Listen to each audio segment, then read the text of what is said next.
જય શ્રી કૃષ્ણ, રાધે રાધે. વૈષ્ણવ, આ છે ને એક ભાગનો ઘઉંનો કરકરો લોટ અને બે ભાગનો ઝીણો લોટ રોટલીનો. બે ભાગનો ઝીણો લોટ લેવાનો, એક ભાગનો કરકરો લેવાનો. આપને રવો લેવો હોય તો ચાલે, પણ આવી રીતે આપણે કરવાનું હોય છે. જે સામગ્રી પુસ્તિકામાં લખેલું છે એ રીતે આવી રીતે છે. લૂણ, હવે અહીંયા 3 ભાગનો લોટ લીધો છે. હવે અહીંયા તેલ અને ઘીનું મોણ કરવાનું છે આપણે. હવે એક કટોરી મેં જાડો લોટ લીધો, એટલે આપણે જે લાડુનો લોટ હોય છે લાડવાનો એ, અને બે ભાગનો રોટલીનો. એને સરખી રીતે ઘી અને તેલથી મોઈ લેવાનું છે. મોણ એને સરખું કરીને અને ઘી અને તેલ સરખું લેવાનું, મુઠ્ઠી પડતું મોણ કરવાનું. અને હા, જલ ગરમ લેવાનું છે. આપ સહન કરી શકો હાથ જેવી રીતે લોટ, કે ભાઈ આટલું જલ ગરમ આપણે સહન કરી શકીએ આપણા હાથમાં, એવી રીતે ગરમ જલથી એને લોટ બાંધવાનું છે, બરાબર. અને કણક બાંધવાની છે. કણક એકદમ કણક નથી બાંધવાની, કણક એટલી આપણે નરમ જ રાખવાની છે. નહીં તો કડક હશે તો બાટી બહુ કડક થઈ જશે. તો આજે આપ સાથે હું બાટી અને ચોરમાની સામગ્રી શેર કરી રહી છું.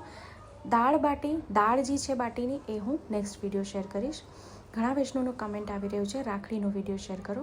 વાલા, રાખડીનો વિડીયો બહુ જલ્દી હું શેર કરીશ. રક્ષાબંધન પહેલાં હું આપ સાથે શેર કરી દઈશ એ વિડીયો. તો આપ સૌને વિડીયો યુઝફુલ થાય છે એ બદલ આપ સૌને ખૂબ ખૂબ દિલથી આભાર. અને હજુ આપને કહું કે વિડીયો જો ગમે તો હજી આપણા ગ્રુપમાં શેર કરશો, જેથી વધુથી વધુ લોકો સુધી વિડીયો પહોંચી જાય અને વિડીયો ઉપયોગી થઈ શકે.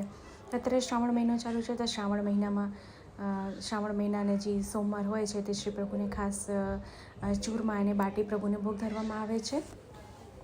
મને ઘણા ટાઈમથી એવો કમેન્ટ આવતો હતો કે આપણે શ્રાવણ મહિનામાં પ્રભુને કઈ સામગ્રી ધરી શકાય. તો લોટને છે ને કમસે કમ આપણે અડધો કલાક બાંધીને રાખી દેવાનું છે. પછી એને સરખું હાથેથી મસળીને આવી રીતે નાના લોવા કરીને એને ઓવનમાં મૂકવાનું છે. હું આજે ઓવનમાં શેકી રહી છું, કારણ કે મારી પાસે બાટી કુકર નથી, તો હું ઓવનમાં શેકી રહી છું. 180 ડિગ્રી પર કમસે કમ 50 મિનિટ માટે એને 20 મિનિટ રાખવાનું, વચ્ચે ફેરવતા જવાનું છે. એને 50થી 60 મિનિટ લાગી જશે એને શેકાતા, કારણ કે ઓવન છે. બધી બાજુથી વચ્ચે જ ફેરવતા જવાનું આવી રીતે, એટલે સરખે બધી બાજુથી સરસ શેકાઈ જશે. જો આવી રીતે એકદમ સરસ શેકાઈ જશે. એનો કલર આપજો, ખૂબ સુંદર આવી ગયો. તો આપ આવી રીતે બાટી કરી શકો છો કે ભાઈ આ પાસે જો અગર બાટી કુકર છે તો વધુ સારું છે, નથી તો આપ આવી રીતે ઓવન છે તો ઓવનમાં કરી શકો છો. એ સિવાય બાટી કેવી રીતે શેકાય, આપણી પાસે આપે પેન હોય, એ વિડીયો મેં આપ સાથે શેર કર્યો છે, આપ એમાં કરી શકો છો. તો બાટી ગરમ હોય ત્યારે જ ઘી ગરમ લેવાનું, હાથેથી જરાક પ્રેસ કરવાનું અને ઘીમાં એને ડુબાડી દેવાનું સરખું. એકદમ ઘીમાં લસપસતું હોવું જોઈએ. તો આમાંથી જ આપણે ચોરમું કરવાનું છે. તો આવી રીતે બાટી ઘીમાં ડુબાડીને અને એક પાત્રમાં સાજી લેવાની છે આપણે. તો વિડીયો આપને કેવો લાગે છે કમેન્ટ કરીને જણાવશો. ઓવનમાં મેં 180 ડિગ્રી પર મૂક્યું હતું. 50થી 60 મિનિટ લાગે છે. વચ્ચે ખાલી ફેરવતા જવાનું એને, વચ્ચે જરાક, કારણ કે નહીં તો એક બાજુ લાલ થઈ જશે, એક બાજુ સેજ કાચી, તો બધી બાજુ ફેરવતા રહેશું તો આવી રીતે સરસ એનો રંગ આવી જશે બાટીનો. અને આપ જો બાટી સુંદર ફાટી બી ગઈ છે, એવું બી નથી કે નથી ફાટ્યું. બસ લોટ આપ સરખો બાંધશો ને તો સુંદર થશે. તો હવે શું કરીએ, એક બાટીનું આપણે ચૂરમું કરી લઈએ.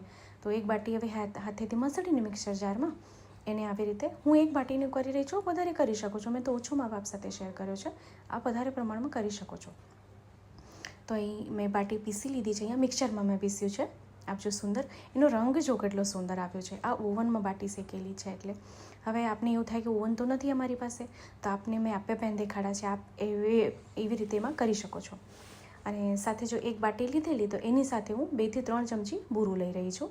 તો એને બી આવી રીતે સરખું, જો એમાં બૂરું છે ને હરખું જોશે, એટલે જેટલું બૂરું હોય, જેટલું ભૂકો હોય એટલું જ બૂરું આમાં જોશે. અને સાથે આમાં ગરમ ઘી, જો એલચી બી મેં સાથે જ પધરાવી દીધી હતી એમાં, જેથી સરખી એલચી એમાં પીસાઈ જાય. કિંચિત એવું બરાસ કપૂર, કિંચિત એટલે સાવ મગની દાળથી બી ઓછું આમાં બરાસ કપૂર પધરાવવાનું. હવે ગરમ ઘી લેવાનું છે. ગરમ ઘી આમાં થોડું પધરાવતા જવાનું છે, કારણ કે ગરમ ઘીથી જ આ ચોરમું સુંદર થાય છે. તો ગરમ ઘી પધરાવીને એને સરખું ફરીથી મિક્સ કરી લેવાનું છે. આપણે નંગ વાળીને જોશો તો નંગ સુંદર વળાઈ જશે, પણ ગરમ ઘી કરશો તો જ નંગ વળાશે, નહીં તો નહીં વળાય. તો અહીંયા તો ખાલી આપણે નંગ વાળીને દેખાડી રહી છું, પણ નંગ નથી વાળવા, ખાલી ચોરમું જ કરવાનું છે આપણે.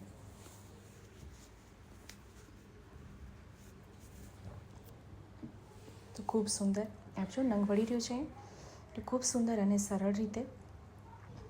આપને જો બાટી બી ના હોય, અપ્પે પેન બી ના હોય, કુકર બી ના હોય તો લોઢી લેવાની, લોઢી પર મૂકી દેવાનું. લોઢી પર બી ફેરવીને શેકી શકો છો આપ એને. તો અહીંયા વાટીમાં કટોરીમાં સાજી લીધું છે, સાથે બદામની કતરણ બી પધરાવી છે. તો ખૂબ સુંદર રીતે આપણે અહીંયા બાટી અને ચૂરમું, અને બાટી અને ચૂરમું પ્રભુને ઘી સાથે ધરવામાં આવે છે. ઘીનું બી પાત્ર એક સાથે ભરવામાં આવે છે. તો આપણે એક કટોરીમાં ઘી ભરી દઈશું, ઘી સાજી દઈશું. તો ખૂબ સુંદર અને સરળ બાટી અને ચૂરમું શ્રી પ્રભુને રૂચે તેમ પ્રભુને ભોગ ધરાય તેમ અહીંયા સિદ્ધ થઈ ગયું છે. તો ચેનલ પર નવા આવ્યા હોય તો ચેનલને સબસ્ક્રાઈબ કરશો, બેલ આઇકન હિટ કરશો, જેથી જ્યારે બી કોઈ વિડીયો અપલોડ કરું તો આપ સુધી નોટિફિકેશન આવી જાય. તો આપને ફરી કહું, જો કાંઈ ના સમજાણું હોય તો ફરીથી કમેન્ટ કરશો, ચોક્કસ રિપ્લાય કરીશ. બાટીને ટૂંક કરીને દેખાડું કે અંદરથી એનું ટેક્સચર સુંદર આવી ગયું છે. ફરીથી મળશું નવા વિડીયો, નવી સામગ્રીની સાથે. ત્યાં સુધી આપ સૌને મારા જય શ્રી કૃષ્ણ.